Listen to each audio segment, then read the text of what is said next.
Good morning, Cardinals. This is lesson 92, 4.MD.4, with the lesson objective, make and interpret line plots with fractional data. First thing we're going to do is read the problem. So Howard gave a piece of paper with several survey questions to his friends. Then he made a list to show how long it took for his friends to answer the survey. Howard wants to know how many surveys took longer than 2/12 of an hour. So the time for the survey is an hour. The first survey took 1/12, second 3/12, third survey 1/12, fourth survey 2/12, the fifth survey 6/12, the sixth survey took 3/12 of an hour, and the last survey took 5/12 of an hour. So we're going to make a line plot to show the data. The first thing that we need to do is order the data from least to greatest, and they did that here. So when we're taking our information here, we're putting in order. 1/12, 1/12, those come first. Then 2/12, 3/12, the other 3/12, 5/12, and 6/12. Then we take that information and we put it into a table. So we label our table for the survey, the time in hours, and a tally mark for each one of those, just to organize our data a little bit easier to read. So there's 2 1/12, 1 2/12, 3 3/12, 1 5/12, and 1 6/12.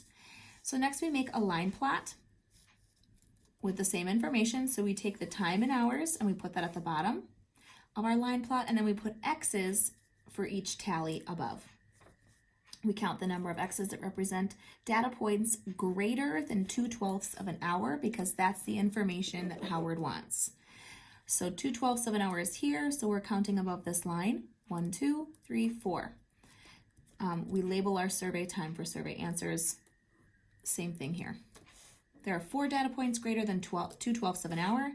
So 4 surveys took more than 2/12 of an hour. 1 2 3 4. That's the information we need. We're going to use the line plot above to answer number 1 and 2. So the first thing that we need to do is we need to write or figure out how many minutes all of these equal. So we know that there are 60 minutes in 1 hour, and he has broken it down into 12ths. So we need to figure out what 1/12 is equal to how many minutes. In order to do that, we take 60 minutes and we divide by 12. I know that this is 1/12, so if I double it, I get 24. If I double the double, I get 48, so this would be 2/12. This would be 4/12 because I'm doubling the double.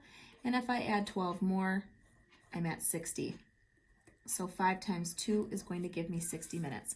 So each 12th is worth 5 minutes. 1/12 is 5, 2/12 is 10, 3/12 is 15, and so on. So the longest survey took 30 minutes. That was 6/12. And the shortest survey was 1/12, which was 5 minutes. So I put that information right over here on the side. Number 1 says, how many of the surveys that Howard gave to his friends were answered? We know that he gave out this many surveys, 1, 2, 3, 4, 5, 6, 7, and all of them were answered. Howard did not give us the information that any of the surveys were not completed, so we have to assume that all of them were answered. All of them were answered, and that is 7 surveys. For number 2, he asked, what is the difference in hours between the longest time and the shortest time that it took for Howard's friends to answer the survey? The longest time took 6/12 of an hour, and the shortest time took 1/12 of an hour. We show here that 1/12 of an hour is equal to 5 minutes, and 6/12 of an hour is equal to 30 minutes. The difference between the 30 minutes and the 5 minutes is 25 minutes. And in order to find out how many 12ths that is, we could subtract 6/12 minus 1/12, and that gives us 5/12 of an hour.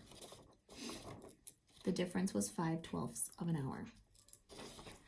On the back side of your sheet here, you are going to take the data from this box, time spent on the school bus, and you're going to add it to the table. You're also going to take the information from the table and put it on the line plot, and then answer questions 2 and 3. For number 4 and 5, you're going to make a tally table on a separate sheet of paper, and then you are going to answer questions 4 and 5. Please include your tally table when you submit your work so that I can see your tally table along with your answers.